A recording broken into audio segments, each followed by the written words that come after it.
les dernières actualités, gaming, gaming, gaming, no game keycard, les dernières actualités, gaming, gaming, gaming, no game keycard, no game keycard, no game keycard, no game keycard, no game keycard.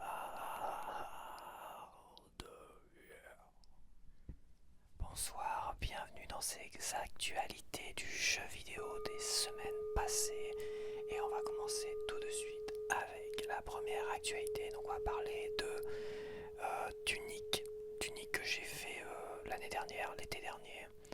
J'ai fait Tunic sur Switch 1 avec ma Switch 2. C'était un jeu qui était flou, faut dire, qui était un peu flou quand même. Je l'ai fait en mode portable parce que j'avais pas encore ma télé. Donc j'ai joué en mode portable tout du long. Et c'est vrai qu'il laguait un petit peu, il était un petit peu flou. Et la question que je m'étais posée, j'ai dû peut-être en parler en vidéo, c'est j'espère quand même qu'ils font une mise à jour de Tunic, ça serait quand même... C'est dommage quoi, t'as l'impression que bon voilà, le jeu, j'avais dû dire le jeu a été abandonné, peut-être qu'il merci, au revoir. Et bah pas du tout en fait. Finji a annoncé qu'une mise à jour pour Tunic sur Switch 2 est en préparation et qu'il travaille d'arrache-pied dessus. Donc super nouvelle. Ça reste un jeu intéressant. Après, je l'ai fini peut-être 2 fois. Je sais même plus. Je l'avais refait. Je sais plus pourquoi. Ça reste un jeu intéressant. Après, c'est oubliable quand même, quoi. Sans plus. C'est un avis personnel. En deuxième point d'actualité, on a Nvidia qui a présenté le DLSS 5, sa nouvelle technologie d'IA générative pour les jeux vidéo. Elle permet d'infuser les pixels avec un éclairage et des matériaux photoréalistes pour un rendu plus immersif. Avant de revenir sur les déclarations du PDG de Nvidia, je voudrais revenir quand même sur ce qui a été montré. Donc, qu'est-ce que le DLSS à l'origine? À l'origine, le DLSS est un upscale génératif par IA. Avant, on avait des upscales, c'était un terme qui était énormément utilisé dans le monde du DVD. Quand on est passé au Blu-ray, on avait des upscales qui permettaient de doubler les pixels d'une image DVD pour passer en 1080p. Voilà. En gros, c'était ça, ça doublait de manière bête et con les pixels. Avant, c'était ça l'upscale. L'upscale par IA générative, en fait, ça double les pixels, ça rajoute des pixels, mais ça génère des pixels et ça les construit autour de l'image, en fait. Ce qui permet d'éviter des effets d'escalier pour les jeux vidéo et ce qui permet d'avoir des images super nettes et vachement impressionnantes à partir d'une résolution très basse, en fait. C'est pour ça que sur Switch 2, t'as des résolutions pour Cyberpunk, je crois, ça doit être des résolutions natives en peut-être 500, enfin en native, en DVD, voilà, 540 je crois. Ouais, c'est ça, 540, après c'est 1080. Donc les DVD c'était d'une résolution de 540p. Et après le Blu-ray 1080p et après la 4K c'est le double du 1080, tu vois. Et avec Cyberpunk par exemple sur Switch 2, je crois qu'on était en 540p, et les pixels, le DLSS 3, parce qu'il est limité au 3 sur Switch 2, permet de générer des pixels et de rendre un jeu super net et super beau en fait, et pas quelque chose d'artificiel. Bon, il y a encore des bugs, on l'a vu sur des traitements faits par IA sur des films de James Cameron par exemple avec Terminator, des bugs au niveau des inscriptions et des logos par exemple, il y a eu des bugs. Donc on voit que déjà le travail de certains films avec l'IA générative crée des bugs malheureusement et bon. Donc il peut y avoir des bugs, il peut y avoir des effets bizarres sur les cheveux et tout ça, mais c'était déjà en soi très impressionnant et ça permet d'avoir des jeux de qualité sur Switch 2. Voilà, c'est l'avantage du DLSS.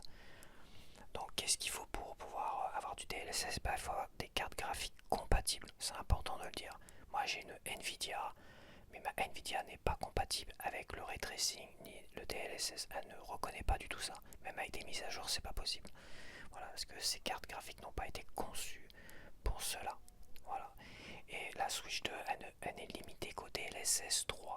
C'est-à-dire que le DLSS 4.5, si je dis pas de bêtises, on est passé de l'upscale par IA générative, comme je te l'ai expliqué, avec en plus une amélioration du framerate. Et donc avec le DLSS 5, on passe un cap supérieur où il y a toujours l'upscale par IA, une amélioration du framerate, mais aussi l'amélioration des éclairages et un rendu photoréaliste, ce qui donne des trucs qui peuvent paraître impressionnants dès les premières images, mais au final tu te rends compte, mais c'est un peu pourri en fait, parce que quand tu vois l'image de Grace sur Resident Evil 9 Requiem, l'image d'origine, le cara design, le visage, les lèvres plates et tout ça, et qu'à un moment donné tu passes sur la version DLSS 5, là, le boost du DLSS 5, et là t'as des lèvres pulpeuses, t'as des yeux un peu à la asiatique et tout ça. Il y a un truc que je ne comprends pas. Je veux dire, comment une IA qui est censée juste améliorer prend finalement toute la liberté qu'elle veut sur la direction artistique. À un moment donné, je me suis posé la question, est-ce que c'était en accord avec les créateurs de Resident Evil 9 en fait, qui peut-être dans leur brouillon et tout ça, au départ, Grace ressemblait à ça. Et en collaboration avec Nvidia, le DLSS 5, nous ont sorti ça. Et en fait, pas du tout. Pas du tout. C'est une liberté qui a été prise par Nvidia. Et la question que je me pose et que beaucoup peut-être se sont posées également, mais en fait, est-ce que c'est derrière un être humain qui a décidé de proposer ce visage-là, ce car design, ou c'est le programme DLSS qui tout seul a décidé de rendre Grace comme ça en fait, avec des lèvres pulpeuses, enfin, t'as l'impression que Grace a fait de la chirurgie esthétique à fond les ballons, et que ça serait le programme DLSS qui a décidé tout seul de faire ça. Là, ça serait inquiétant, ça serait plus inquiétant, ça serait pourri en fait. À la rigueur, un système comme ça photoréaliste dans les mains d'un développeur pour les aider à développer leur jeu pour qu'il soit extrêmement beau, mais qui c'est la main complète sur le cara design, pourquoi pas. Mais si à un moment donné ils n'arrivent pas à contenir le DLSS qui lui fait tout n'importe quoi, fait le truc à sa sauce en temps réel, parce que le DLSS en temps réel ça génère les pixels machin, tout très bien, ça fait un super taf. Enfin oui, c'est en temps réel, ça fait un super taf et tout ça, mais le DLSS 5, si à un moment donné tu peux pas le contrôler totalement, ça peut donner des trucs un peu pourris. Bon, admettons, admettons. De toute façon, apparemment, il est très très gourmand le DLSS 5. Apparemment, il faut les deux cartes graphiques Nvidia mouse costaud, donc des grosses configs à 10 000 € pour pouvoir faire tourner le DLSS 5. Donc on n'y est pas encore, je pense pas qu'il y ait des consoles même à l'avenir qui aient un tel niveau de puissance qui puisse permettre de faire développer le DLSS 5 en l'état actuel. Après il va peut-être évoluer, enfin j'espère quand même. En tout cas, comme les PS5 et Xbox Series, c'est des AMD, c'est pas des cartes graphiques Nvidia, c'est pas du tout compatible de toute manière. Donc tu verras pas débarquer ça sur... Enfin logiquement oui, c'est du AMD. Bon, peu importe, de toute manière, les gens apparemment étaient mécontents. Grosse surprise là où tout le monde flattait l'IA, où je m'étais dit moi que quand les gens en auront marre, et ça va arriver très bientôt, ça va couler l'IA, ça va saouler tout le monde. Et apparemment ça commence déjà à saouler tout le monde, beaucoup de monde en tout cas. Et quand tu vois autant de gens qui ont été mécontents de cette présentation des LSS5, et c'est assez rassurant quand même. Ça veut dire que ça y est, enfin l'IA, ça va couler, ça va repartir dans l'autre sens. À un moment donné, l'IA va retourner à ses fonctions premières qui sont intéressantes. L'upscale génératif, c'est génialissime. Là, ce qu'ils nous ont proposé, c'est un peu pourri quand même, c'est un peu de la merde. Faut le dire, c'est un peu de la merde. Si c'est bon, c'est intéressant. Mais en fait, dans un premier temps, ça paraît intéressant, mais après, tu te rends compte que c'est un peu de la merde quand même. Donc, de toute façon, l'IA va saouler tellement de monde que ça va retourner à des trucs assez basiques. Et puis voilà, je pense. J'en ai déjà parlé dans ma vidéo revue de presse hier de l'IA et tout ça. Et je vais pas trop m'étendre aujourd'hui là-dessus. Donc je vais te lire quand même le message du PDG de Nvidia. Eh bien, tout d'abord, il se trompe complètement. La raison en est que, comme je l'ai expliqué en détail, DLSS 5 combine la maîtrise de la géométrie, des textures et de tous les aspects du jeu avec une intelligence artificielle générative. Bon, ce n'est pas du post-traitement ni du post-traitement au niveau de l'image, c'est du contrôle génératif au niveau de la géométrie. Tout cela est sous le contrôle direct du développeur du jeu. C'est très différent de l'IA générative. Il s'agit d'une IA générative de contrôle du contenu. C'est pourquoi on parle de rendu neuronal. Bon bah voilà, ça contredit un peu ce que je disais tout de suite, c'est qu'à un moment donné, l'IA ne fait pas tout toute seule. À un moment donné, tu as quand même un contrôle dessus. Donc si les développeurs ont un contrôle dessus, et à la fois ils peuvent contrôler chaque élément, ils vont pas laisser le DLSS 5 faire tout et n'importe quoi. Voilà, s'il y a un contrôle en amont et une vraie gestion derrière, mais ça doit être quand même très très gourmand. Ça doit être très gourmand à mettre en place, en fait. Ça doit être très gourmand à mettre en place. Donc, affaire à suivre. En troisième point d'actualité, on a un petit jeu sympa que moi j'ai sur Steam, c'est le Runner machin. Alors c'est Beat Trip Runner là. Moi j'ai le 1 et le 2. C'est un jeu assez difficile où tu as un petit personnage qui marche dans un premier temps et tu as le décor qui avance et tu dois éviter les obstacles. Mais à un moment donné, c'est de plus en plus rapide, de plus en plus rapide, de plus en plus rapide. Et à un moment donné, tu dois apprendre limite par cœur le terrain pour pouvoir passer le terrain. Donc c'est un jeu qui est assez intéressant, très très sympa, mais attention, très difficile. Et en fait, mais prenant quand même. Voilà, ce petit coureur là, c'est très très prenant. Ça me rappelle certains jeux à l'ancienne, comme Wonder Boy. C'est vrai que le premier Wonder Boy, c'est pareil, à un moment donné, tu galopais. Le terrain avançait et Wonder Boy, il galopait et il fallait éviter les obstacles et compagnie et tout ça. Donc voilà, je voulais le préciser. Donc ce jeu-là, il y a un Beat Trip Runner qui arrive sur Nintendo Switch 2. Donc je sais pas quelle version ça va être. Ça va être peut-être un troisième opus ou je ne sais quoi, une version largement améliorée. Parce que le tout premier, il était vraiment basique. Le deuxième était plus joli quand même. En quatrième point d'actualité, on a Shenmue 3 Enhanced Edition qui a été officialisé sur Nintendo Switch 2 sur une vraie cartouche. Donc le jeu avait déjà été annoncé, mais là, ce qui est quand même intéressant et sympa de le voir, c'est que ça sera sur une vraie cartouche. Oh merci mon dieu. Donc là, c'est que Shenmue 3. Voilà, pas les chefs-d'œuvre que sont Shenmue 1 et 2 qui appartiennent totalement à Sega. Et malheureusement, si Sega devait les sortir en même temps sur Switch 2, il est fort à parier, ils le font avec tous leurs vieux jeux en tout cas, que ça sera malheureusement une Game Key Card. Et là, dramatique. Bon, pour l'instant, on n'y est pas encore. Donc le Shenmue 3 amélioré, donc moi je l'ai sur PC. Je l'ai sur PC, donc il y aura une grosse mise à jour gratuite pour ceux qui l'ont sur PC justement. Le jeu entièrement sur la cartouche édition spéciale et collector, donc ouais, t'as plein d'éditions collector. Graphisme et performance améliorées, texture 4K améliorée, compatibilité DLSS FSR, donc le DLSS on en a parlé tout à l'heure, c'est l'upscale Paria de Nvidia, densité accrue des PNJ, donc il y aura plus de PNJ, mode caméra classique, bon à voir, ajustement du système d'endurance, ouais, ça c'était un peu pénible, interaction améliorée, ok, menu et interface utilisateur améliorée.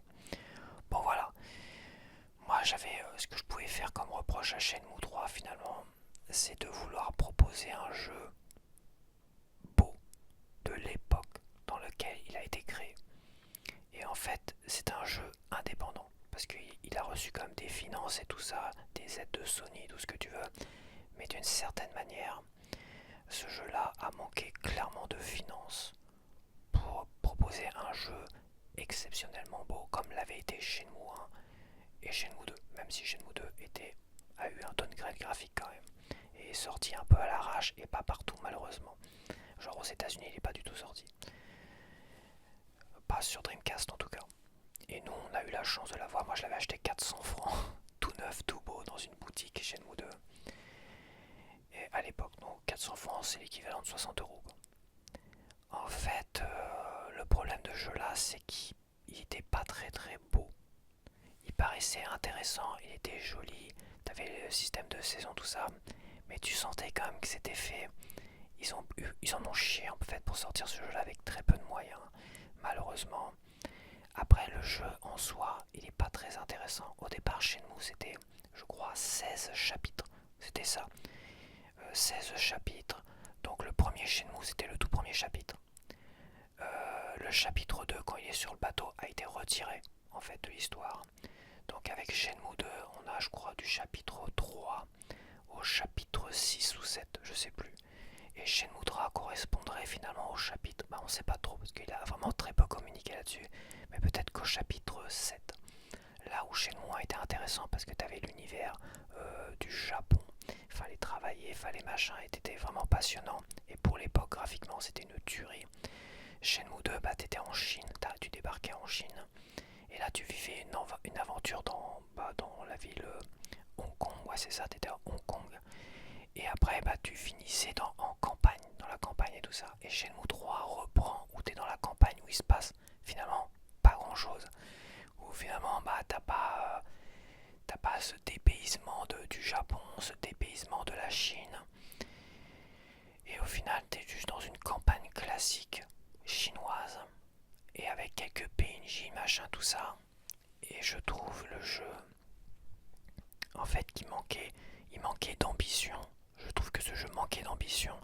Et en fait, je pense que Yu Suzuki s'est dit au départ, je pense qu'il avait prévu plein de chapitres en fait. Plusieurs chapitres. En fait, je dis des conneries, on efface ce que je dis. Au départ, il voulait faire un chapitre par jeu. Après, il a préféré quand même sauter le deuxième chapitre et pour le deuxième faire 3 chapitres. C'est pour ça que le Shenmue 2, au niveau de l'aventure, était super intéressant, même si moins beau, mais était super intéressant. Et je pense qu'il a été confronté avec Shenmue 3, le fait qu'il ne pouvait pas proposer plusieurs chapitres et donc rendre cette aventure de Shenmue 3 passionnante. Voilà, il s'est limité, je pense, à 1 voire 2 chapitres encore. Et ça a rendu le jeu tellement mou, tellement pas intéressant, où tu rencontres pas grand monde finalement. Et bah que le jeu, bah les gens ont été déçus quoi. On a été déçus. Et graphiquement, je pense qu'il aurait mérité de rester dans la continuité de Shenmue 1 et 2. Graphiquement de l'époque, tu vois ce que je veux dire. Car finalement, bah, tous ces petits pixels qui étaient très très beaux à l'époque, c'est vraiment un des jeux les plus beaux d'époque. C'était les jeux les plus beaux. Et voilà, Dreamcast avait proposé les jeux les plus beaux de l'époque, même la PlayStation 2, machin, tout ce que. N'avait pas de jeu aussi beau que Shenmue 1 et même Shenmue 2. Et en fait, ce qu'il aurait fallu faire, c'est Shenmue 3 reprendre bah, le design et le code graphique finalement de Shenmue 1 et 2. Et là, je pense que les gens auraient adoré, parce que là, tu te retrouvais dans un entre-deux quoi. Graphiquement, c'était à la ramasse par rapport à tous les jeux à cette époque-là. Quand il est sorti, c'était à la ramasse. Et à la fois, tu ne retrouves pas le charme des 2 premiers, donc je pense que c'était une erreur de partir sur un Shenmue comme ça. Il aurait fallu rester sur faire, je dirais pas du pixel art, du 3D art de l'époque Dreamcast. Et là, ça aurait bien fonctionné, en proposant évidemment plus de chapitres, pour que l'histoire soit plus riche et plus passionnante. Donc voilà, donc c'est pas exceptionnel, mais moi comme je suis un fan de Shenmue 1 et 2, et bah je vais pouvoir me le refaire sur Switch 3, ouais je l'achèterai, ça c'est sûr et certain. Mais j'achèterai pas l'édition Supra Collector avec la figurine de 15 cm, enfin la petite statue de 15 cm qui est toute vilaine, une petite figurine toute vilaine, enfin ouais, sur un truc en plus qui est inintéressant dans le jeu, où il s'entraîne sur...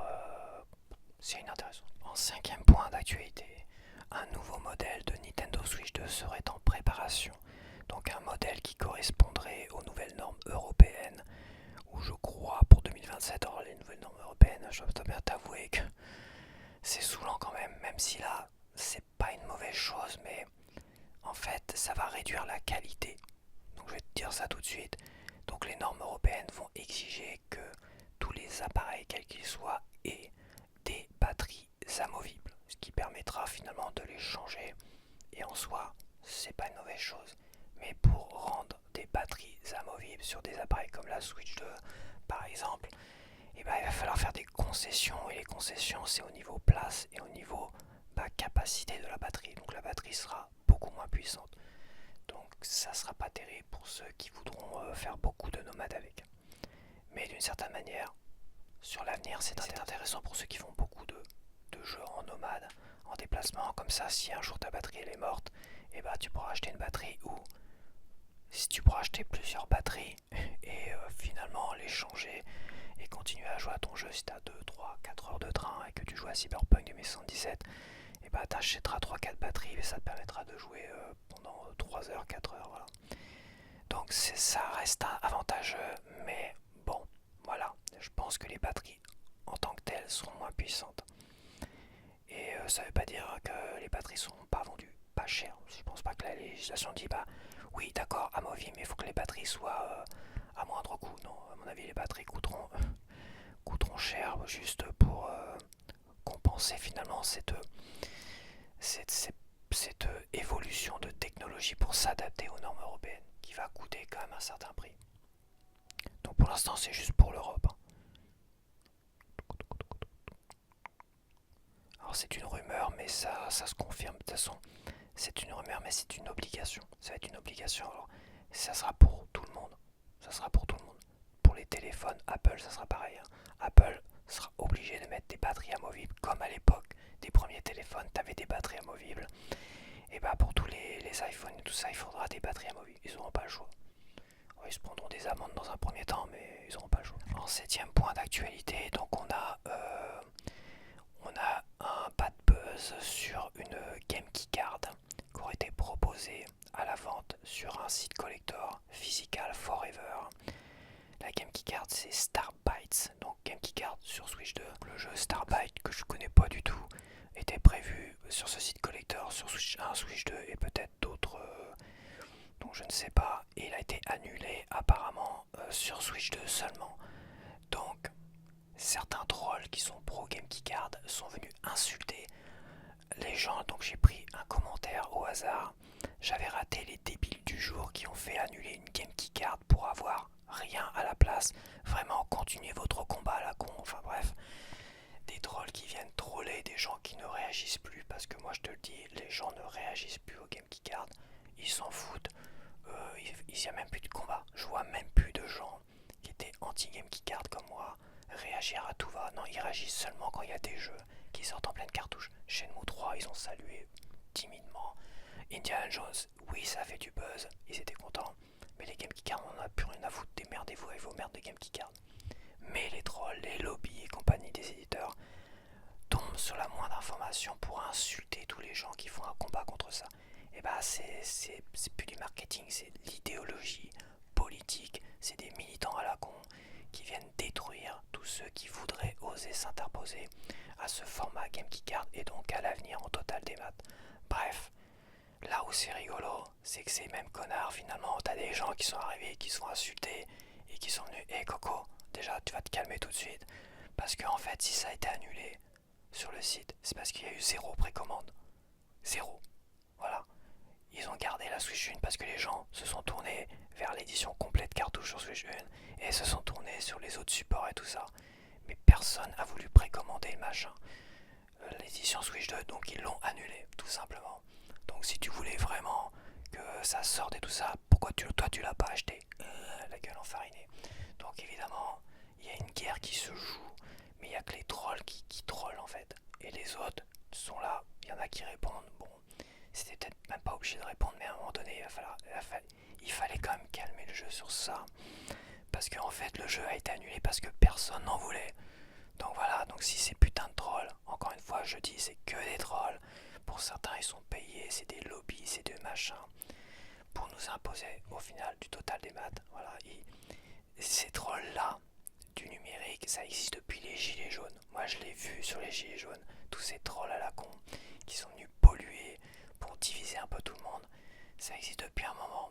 Et voilà, quand ils ont vu que les gens étaient mécontents sur les Game Keycard, et bah t'as plein de trolls qui ont envahi les réseaux sociaux pour finalement faire une sorte de promotion et détruire tous ceux qui ne seraient pas d'accord avec le total des maths ou les Game Keycard. Et là, bah tu vois, le gars, évidemment, il a pas précommandé ce jeu-là, il l'a pas acheté ce jeu-là, il n'en voulait pas parce que personne l'a précommandé. Mais quand je dis personne, apparemment, c'est personne. Donc c'est pas parce que des gens ont gueulé, c'est que des gens, bah ils ont dit, bon, on l'achète pas. Voilà, parce que ça reste comme un site de jeu voilà, c'est des gens qui veulent des éditions physiques, des vraies éditions physiques, et s'amusent pas à acheter des putains de boîtes vides à la con. Voilà. Donc voilà, il fallait quand même que j'en parle. En 8e point d'actualité, selon une source interne, GTA 6 sortira sur Nintendo Switch 2 cette année. Voilà, donc ça c'est la rumeur du moment. Donc on a un influenceur qui a toujours de très très bonnes informations qui viennent de ce gars-là en question, mais il a décidé de ne pas croire ce gars-là, mais quand même de nous en parler. Beaucoup d'influenceurs français ont l'air de dire ouais c'est pas possible, c'est machin, c'est que de la merde, c'est que du vent, tout ça. Pourquoi ça serait que du vent, que de la merde? Pourquoi ça serait pas possible? Parce qu'on a l'air de croire que la Switch 2 c'est qu'une console de merde qui n'a pas de capacité ou pas de... Enfin qui est tellement à la ramasse que finalement bah, ça n'intéresse pas les éditeurs. Mais faut pas croire ça. C'est une console qui s'est tellement bien vendue. C'est une console récente.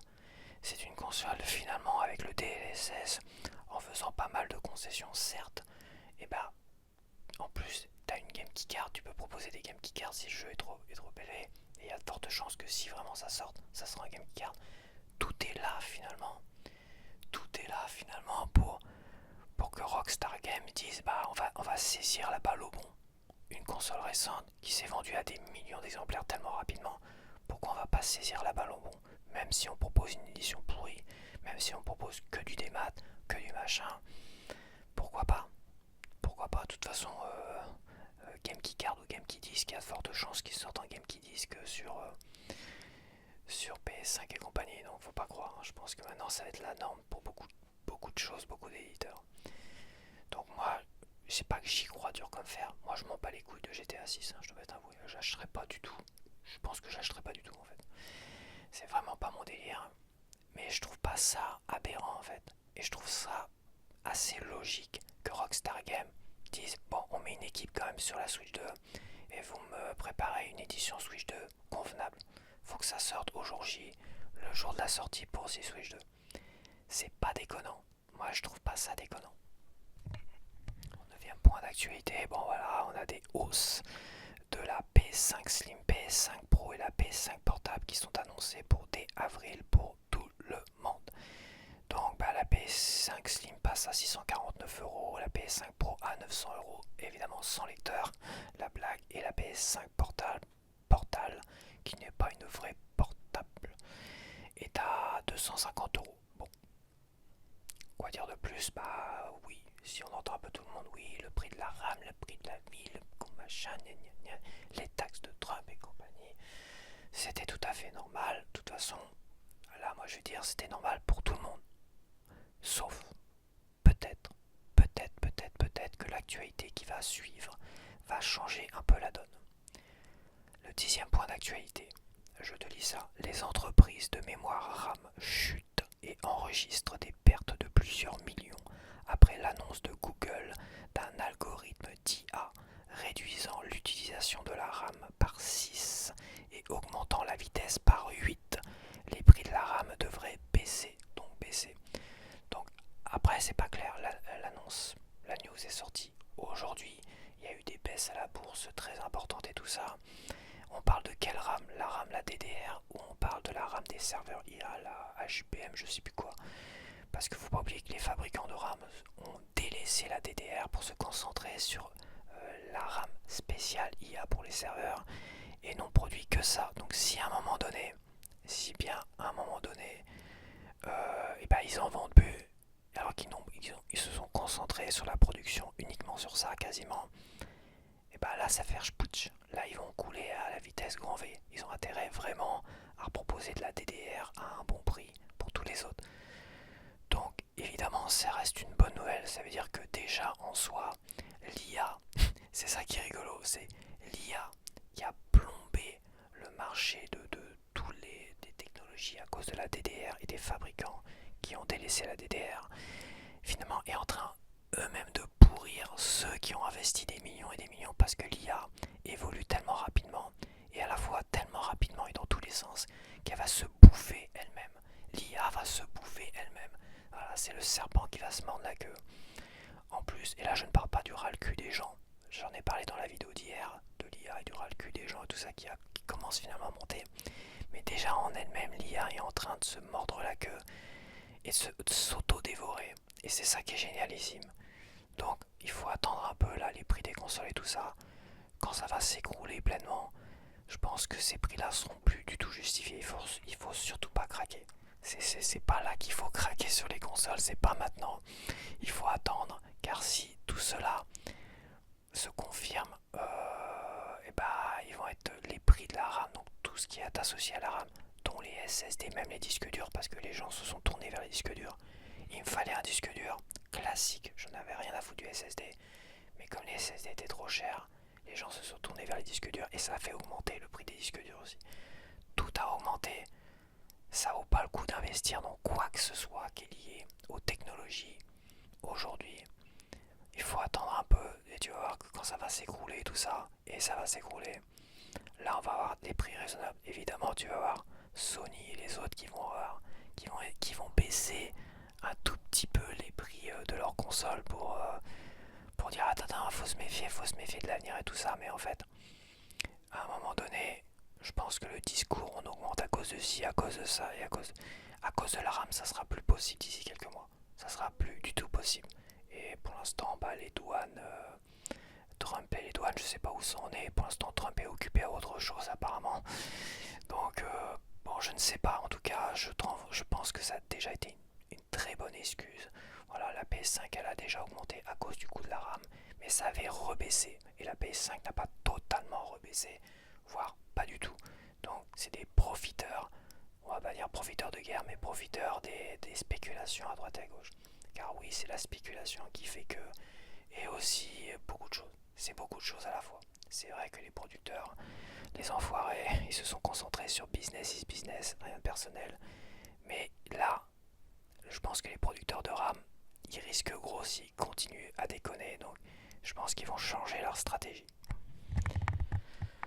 Bon, 11e point d'actualité, donc là c'est tout beau, tout chaud. Donc on a Nate the Head qui est un célèbre influenceur qui fait des prédictions, qui a des très très bonnes sources, qui a prédit, on va dire, l'avenir de la Switch 2 et des jeux qui pourraient potentiellement sortir sur Switch 2 dans les prochains mois ou l'année prochaine. Donc c'est en anglais, je vais essayer de... Donc il n'y aura pas de direct, de Nintendo Direct, un vrai Nintendo Direct, avant juin 2026. Ok, donc faut pas s'attendre qu'il y ait des Nintendo Direct, on n'en a pas eu en ces débuts d'année. Je veux dire, un vrai de chez Nintendo, hein, pour nous annoncer tous les futurs jeux Nintendo, on n'en a pas eu du tout. Donc selon lui, il n'y en aura pas avant juin 2026. On a un nouveau Star Fox, un jeu Star Fox qui va arriver sur Switch 2 cet été. Donc cet été, on aura un nouveau jeu Star Fox. Et apparemment, Nintendo a aussi dévoilé des nouvelles affiches du film où on voit des personnages de Star Fox. Donc les gens sont assez mécontents, ils auraient aimé avoir la surprise à 1 ou 2 semaines, je crois, de la sortie du film. Une semaine. Je crois, oui, une semaine. Oui, j'ai vu comme des gens mécontents d'avoir été spoilés par Nintendo eux-mêmes sur Star Fox. Bon, ok. Qu'est-ce qu'il y a d'autre? On a quoi d'autre? Donc, apparemment, Star Fox aurait un multiplayer, un online multiplayer. Might be revealed within the next month. Ouais, voilà, il sera révélé le prochain mois. Donc, il sera révélé en avril, le mois de la sortie du film.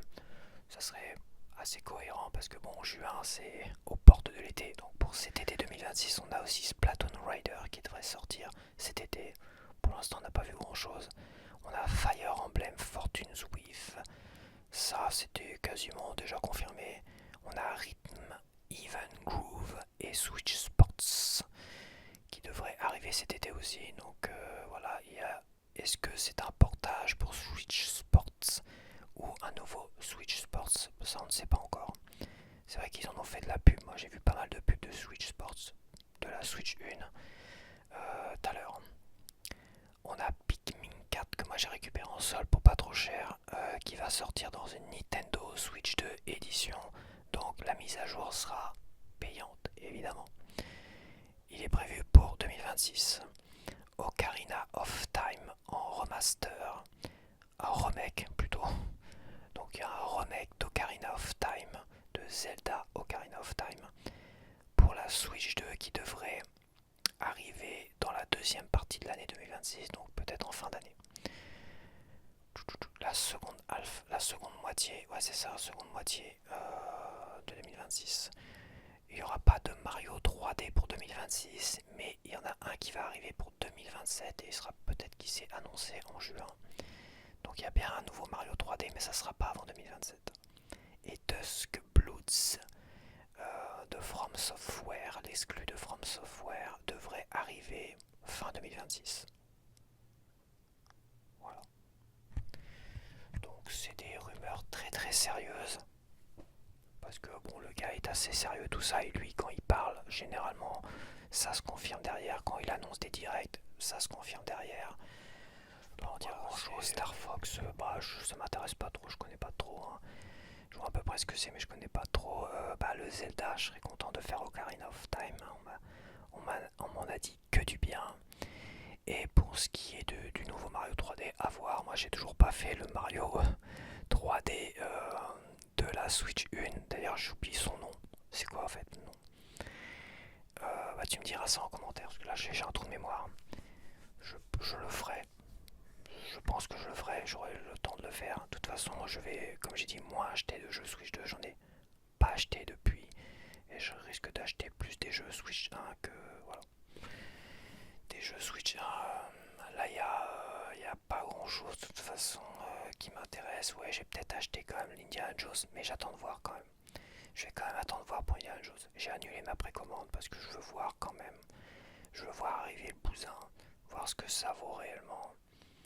Et puis, je sais pas, c'est vrai que je pourrais l'encourager, mais je suis plus dans le principe d'essayer d'encourager des jeux qui sortent en pleine cartouche. Car t'as l'impression que ça sert strictement à rien. Et connaissant les loulous qui sortent leurs autres jeux en code dans la boîte, tu te demandes si c'est pas une grave erreur. J'avais plaisanté là-dessus, mais bon. Donc voilà, je suis plus là pour soutenir, je suis là pour pas trop dépenser d'argent dans les jeux vidéo tout à l'heure. C'est la crise, hein. On a une crise qui est là, hein, faut pas croire. Hein. T'as l'impression quand tu vois les médias ou les machins que il n'y a pas vraiment de crise parce que les gens réagissent pas. Donc, mais on est en crise aussi. À un moment donné, il faut. Si je peux donner un conseil à n'importe qui aujourd'hui, de toute façon, ne dépense pas dans les jeux, ne dépense pas dans les consoles parce que ça risque de baisser. Et fais attention. Mets de l'argent de côté. Il y a une expression que ma mère n'arrêtait pas de me dire qui m'agaçait en plus. À l'époque, quand je dépensais beaucoup d'argent, c'est et toujours une poire pour la soif. Conserve toujours une poire pour la soif. Je sais plus c'est quoi le début. Est-ce que c'est conserve ou garde une poire pour la soif? Voilà.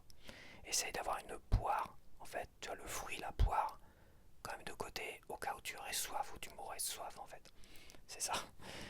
En gros, ça veut dire mets de l'argent de côté au cas où. Parce que attention, attention, tu sais pas trop ce qui peut arriver demain. Et là, je crois que c'est le moment pour. Faites attention, n'allez pas acheter plein de jeux à la con, surtout un Game Key Card. N'allez pas acheter plein de jeux de merde en Game Key Card. Et n'allez pas acheter plein de consoles au prix fort là, ou quoi que ce soit. Attendez un peu, faites ce que vous voulez. Hein. Mais c'est un conseil quand même, on ne sait jamais. Ça serait dommage de se mettre mal financièrement juste pour des saloperies de Game Key Card de merde. Voilà, c'était le mot de la fin. Et on se retrouve peut-être pour un gameplay, peut-être pas parce que ma vidéo est quand même longue. Je vais essayer de te faire un petit gameplay d'une demi-heure de je sais pas quoi, peut-être Tomodachi, parce qu'il y a une démo de Tomodachi. Bon allez, à la prochaine, bye bye.